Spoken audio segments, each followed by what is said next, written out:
പൊതുവെ അല്പം സ്വഭാവമുള്ള ആളായതുകൊണ്ടാണ് എവിടെയെങ്കിലും ഒന്ന് പിടിച്ചു നിൽക്കാൻ വേണ്ടി ഇങ്ങോട്ട് വന്നത്.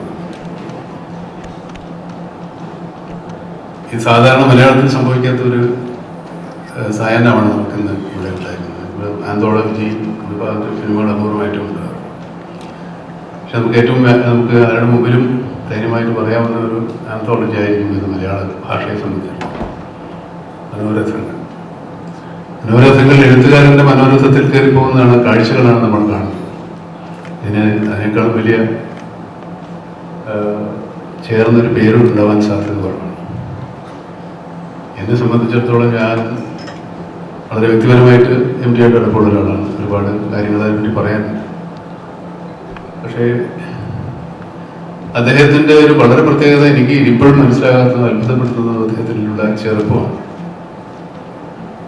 ചെറുപ്പം എന്ന് പറയുമ്പോൾ എല്ലാ കാര്യങ്ങളും, സമകാലീന സംഭവങ്ങളെക്കുറിച്ച്, രാഷ്ട്രീയ, സാമുദായിക, സാംസ്കാരിക, സാമ്പത്തിക, സാഹിത്യ എല്ലാ കാര്യങ്ങളെ പറ്റിയും അദ്ദേഹത്തിന് നല്ല കറക്റ്റ് അപ്ഡേറ്റ് ആയിട്ടുള്ള വളരെ പുതുക്കപ്പെട്ട ഒരു അറിവുള്ളതാണ്. പുതിയ പുസ്തകങ്ങൾ, പുതിയ സാഹിത്യകാരന്മാർ, പുതിയ ലോകത്ത് നടക്കുന്ന കാര്യങ്ങൾ, വിവിധ ഭാഷകളിൽ, ലോകത്തിലെ വിവിധ ഭാഷകളിൽ ഇറങ്ങുന്ന പുസ്തകങ്ങളെ പറ്റിയുള്ള അറിവ് അത് വായിച്ചിരിക്കുന്നു. ഇതിൻ്റെ അടുത്ത കാലത്ത് ആ പേര് ഞാൻ മറന്നുപോയത്. അപ്പം വേണ്ടി ഞാൻ ഫോൺ എടുത്തപ്പോഴേ എന്നെ വിളിച്ചത്. എനിക്കൊരു പുസ്തകം കൊടുത്തയച്ചിരുന്നു. രണ്ടാം ലോകമഹായുദ്ധ കാലത്ത് നടന്ന ഒരു സംഭവ കഥയെ ആസ്പദമാക്കിയിട്ടുള്ള ഫിക്ഷനാണ്, ഡോക്യു ഫിക്ഷൻ. ഈ പുസ്തകം എനിക്ക് അശ്വതി കൊടുത്തയച്ചു. എനിക്ക് തന്നേക്കാൻ പറഞ്ഞിട്ട് MT 2 പുസ്തകങ്ങൾ എന്തെങ്കിലും ഒന്നാതാ.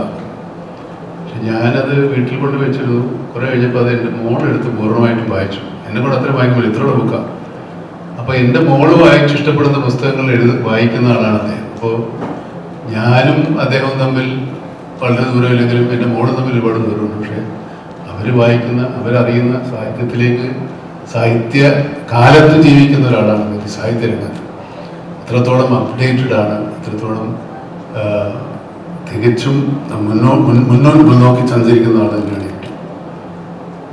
പിന്നെ കടുകണ്ണവ ഒരു കഥ മാത്രമല്ല, 2 കഥകളാണ്. അവളുടെ ഓർമ്മയ്ക്ക് അല്ലേ, ഇതിൻ്റെ ഓർമ്മയ്ക്ക്. ഈ സിനിമ ഒരു വലിയ സിനിമയാക്കാൻ ഞാനും രഞ്ജിത്തും കൂടെ നോക്കിയതാണ്. കുറേ വലിയ കഥ, ഒരു പൂർണ്ണ സിനിമയായിട്ട് ഈ 40-30 മിനിറ്റിലല്ലാതെ 2 മണിക്കൂറിലുള്ള സിനിമയാക്കാൻ വേണ്ടി അദ്ദേഹത്തിന് സമീപിച്ചൊക്കെ അതിൻ്റെ തീരുമാനമൊക്കെ ഉണ്ടായത്. അതിൻ്റെ ഒരു വൈകല്യ കാരണം, ഈ സിനിമ എടുക്കുമ്പോൾ ഞങ്ങൾ തമ്മിൽ അതിൻ്റെ ഒരു വൈകാരികമായ അടുപ്പം കൊണ്ട് ഇത് തന്നെ അങ്ങ് ആക്കാമെന്ന് തീരുമാനിച്ചതാണ്. വേറെ ഒരുപാട് കഥകളുണ്ട്. ഇതിന് എല്ലാത്തിലും അഭിനയിക്കാൻ എനിക്ക് ആഗ്രഹമുണ്ട്. എല്ലാം എനിക്ക് തരില്ലാത്തതുകൊണ്ട് എനിക്കൊന്നേ കിട്ടും. അതാണ് കടുകണ്ണവ നിന്റെ ഓർമ്മയ്ക്ക്. അതിന് കടുകണ്ണവ എന്നാണ് ടൈറ്റിലെ. ഞങ്ങളിത് MTയുടെ എന്താ പറയുക, കുറച്ച് ആത്മാംശമുള്ള സിനിമയാണ്, കഥയാണ്. അതിന് 2 വേഷമാണ് എന്നോട് ചെയ്യാൻ പറഞ്ഞിരുന്നത്. പക്ഷേ പിന്നെ അതും ചുരുങ്ങി ഒന്നായി. അങ്ങനെ മൊത്തത്തിൽ എന്നെ കുറുക്കിയെടുത്തിരിക്കുക സിനിമയിൽ. കുറച്ചേ ഉള്ളൂ, പക്ഷെ നല്ല ഒരു നൊസ്റ്റാൾജിയ ഉണ്ടാക്കുന്നൊരു സിനിമയാണ്. നമ്മൾ പലരും MTയെ വായിക്കാൻ തുടങ്ങിയ കാലത്ത്, അല്ലെങ്കിൽ അങ്ങനെയുള്ള സിനിമകളെ ഇഷ്ടപ്പെടാൻ തുടങ്ങിയ കാലത്ത്, തറവാടും വിദേശത്ത് പോയ അച്ഛനും ഒക്കെ ആയിട്ടുള്ള ഒരു കഥ. അത് രഞ്ജിയാണ് ഡയറക്റ്റ് ചെയ്തിരിക്കുന്നത്. ഞങ്ങൾ സിലോണിലൊക്കെ പോയി ഷൂട്ട് ചെയ്താണ്.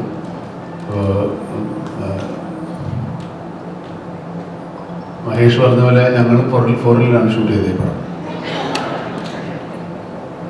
മഹേഷിൻ്റെ അവിടെ കാനഡയിലാണ് ഷൂട്ട് ചെയ്തത്, ഞങ്ങളുടെ അവിടെ ശ്രീലങ്കയിലാണ് ഷൂട്ട് ചെയ്തത്. അങ്ങനെ പ്രത്യേക ഒരു സിനിമയാണ്.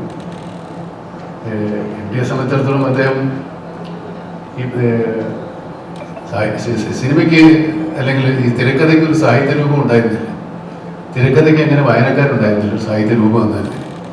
അത് MTയുടെ തിരക്കഥകൾ വായിച്ചിട്ടാണ് സിനിമയ്ക്ക് ഒരു സാഹിത്യമുണ്ട് എന്ന് നമ്മൾ മനസ്സിലാക്കി.